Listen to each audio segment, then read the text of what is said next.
Materials and structures in aerospace often have to operate at many different temperatures, ranging from high to low and for a long time. For instance, in space it's pretty cold. In outer space the temperature reaches -270 degrees Celsius. Closer to Earth, it depends on whether an object is in the sun or in the shade, with temperatures varying from 120 degrees Celsius to -100 degrees Celsius. Aircraft also have to operate in temperatures ranging from -50 degrees Celsius and up to +50 degrees Celsius.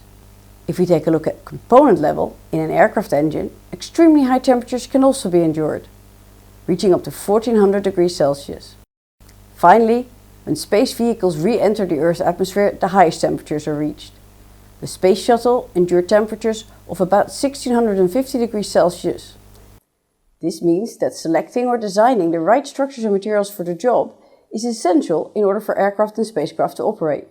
What happens to material properties if a material is subjected to a change in temperature? If we look at this graph, which shows the variations in ultimate and yield stress of aircraft-grade aluminum as a function of temperature, you can see that the ultimate and yield stress become lower as the temperature increases, both rapidly degrading after 135 degrees Celsius, which is why this temperature has been set as the nominal maximum operating temperature.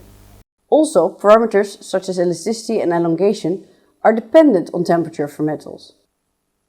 Although most engineering materials are affected by temperature, it is important to highlight polymers here, such as those used to create laminates. They may experience a transition in their material response, even though the temperature is not at its melting point. What happens is that a polymer goes from a solid state into a rubbery state. This transition point is called the glass transition temperature. As this greatly affects the modulus of elasticity, as can be seen from the graph, polymers are never used above the glass transition temperature. In general, the higher the temperature, the more the mechanical properties of a material deteriorate. What you can see happening is creep, where the material undergoes steady, ongoing deformation under application of constant stress. Also, a low yield strength and more plastic, hence permanent deformation occurs. Both of these phenomena can really affect operations and are therefore limiting factors when selecting materials that have to endure long exposure to high temperatures, such as the turboblades in an aero engine and the thermal protective layer of reusable spacecraft during re-entry. Next to the effect of the environmental temperature on the mechanical properties, designers must also take into account thermal stress. This is caused by materials expanding or contracting due to the change in temperature. The relation between the temperature and the volume is described by the thermal expansion coefficient denoted by the lowercase Greek letter alpha. It is equal to 1 over the volume V times the change in volume with the temperature, dV over dt. The thermal strain is then equal to the thermal expansion coefficient alpha times the change in temperature, delta T. From this, you can now calculate the thermal stress. In summary, we can now say that higher temperatures have a negative effect on the mechanical properties and the fatigue properties, and increase the thermal stresses. Fatigue is the phenomenon of damage caused by multiple load cycles below ultimate strengths, resulting in less load-bearing capability of a structure.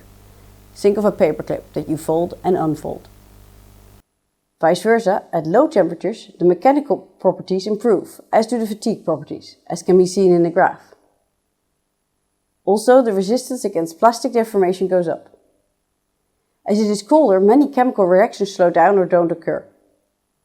A famous low temperature case, where the designers did not take the effects of temperature into account, is that of the US-built Liberty ships and T2 tankers.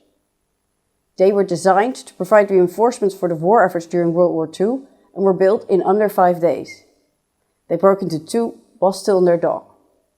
Investigations showed that the steel used was very sensitive to low temperatures, with a significant transition in fracture and impact toughness, leading to this type of brittle failure.